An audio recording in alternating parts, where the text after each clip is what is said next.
पुरानी स्कूटर पर army major Meera Verma अपनी मां जानकी देवी को लेकर घर के लिए जरूरी सामान लेने जा रही थीं। मीरा की बड़ी बहन काव्या शर्मा इसी शहर की जिला अधिकारी यानी डीएम थीं। मां जानकी देवी के चेहरे पर गर्व और खुशी थी। शहर के बाहरी इलाके में सड़क पर एक पुलिस बैरियर लगा था। जीप के बोनेट पर पैर फैलाए मूंछों पर ताव देता इंस्पेक्टर बलराज त्यागी बैठा था। हवलदार प्रेम और गोपाल लोगों से जबरदस्ती पैसे वसूल रहे थे। जैसे ही मीरा ने बैरियर पार करने की कोशिश की, बलराज त्यागी गरजते हुए उतरा। ए लड़की, स्कूटी साइड में लगा, बहुत जल्दी है क्या? मीरा ने शांति से स्कूटी रोकी और आत्मविश्वास से बोली, जी साहब, जरूरी सामान लेने जा रहे हैं। अगर कागजात देखने हैं तो हमारे पास सब हैं। बलराज ने ठहाका लगाया और जानकी देवी की ओर इशारा करते हुए भद्दे अंदाज में बोला, और तेरे पीछे ये बुढ़िया कौन है? जब हवलदारों ने भी मां पर अभद्र टिप्पणी की तो मीरा की आंखें लाल हो गई।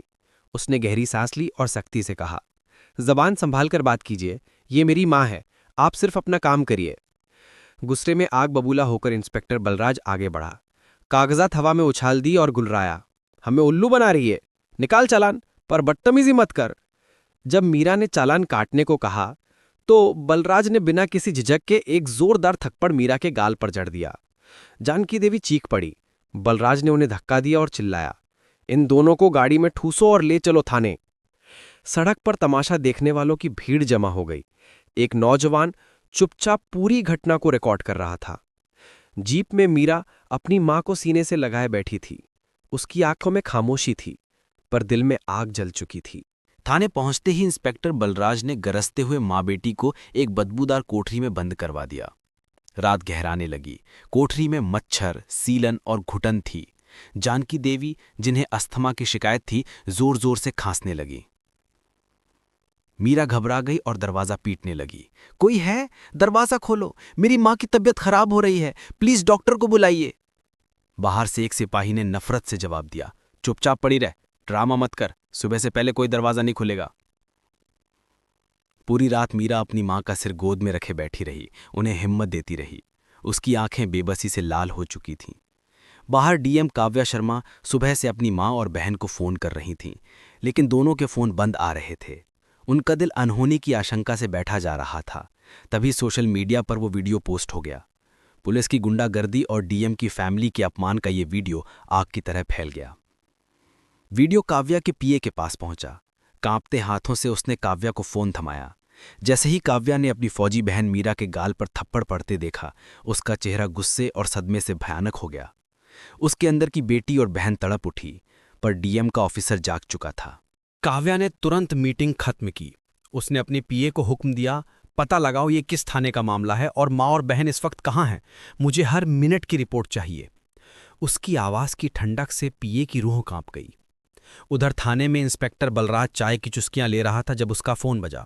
दूसरी तरफ से एसपी साहब की दहाड़ आई, बर्बाद कर दिया तुमने। वो दो औरतें कोई और नहीं, डीएम काव्या शर्मा की मां और उनकी आर्मी ऑफिसर बहन है।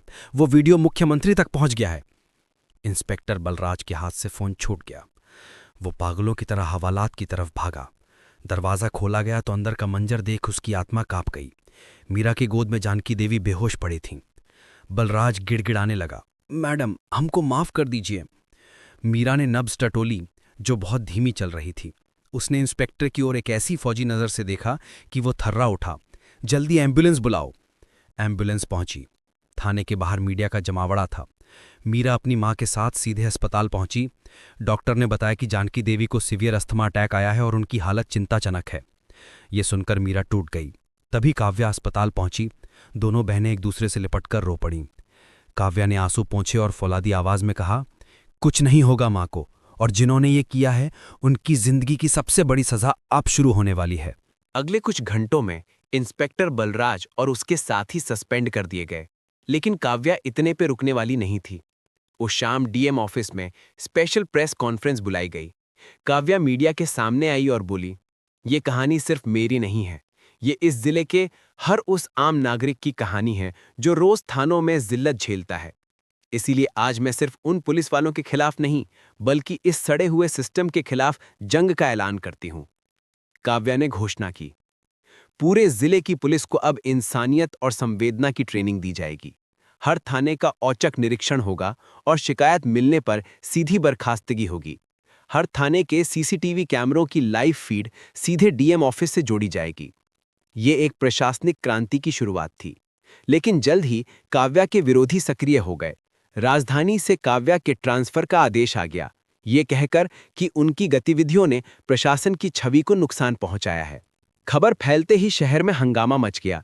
लोग सड़कों पर उतर आए, ट्रांसफर नहीं सम्मान दो के नारे गूंजने लगे। अस्पताल से खबर आई कि जानकी देवी की हालत में सुधार है और उन्हें होश आ गया है। काव्या और मीरा मां के पास पहुंची। जानकी देवी ने अपनी बेटियों का हाथ थाम लिया। बेटा, मुझे तुम पर गर्व है। अब सवाल ये था कि क्या जनता का ये समर्थन सरकार के फैसले को बदल पाएगा? अंजलि ने कहा ट्रांसफर ऑर्डर लेकर भी नहीं टूटी।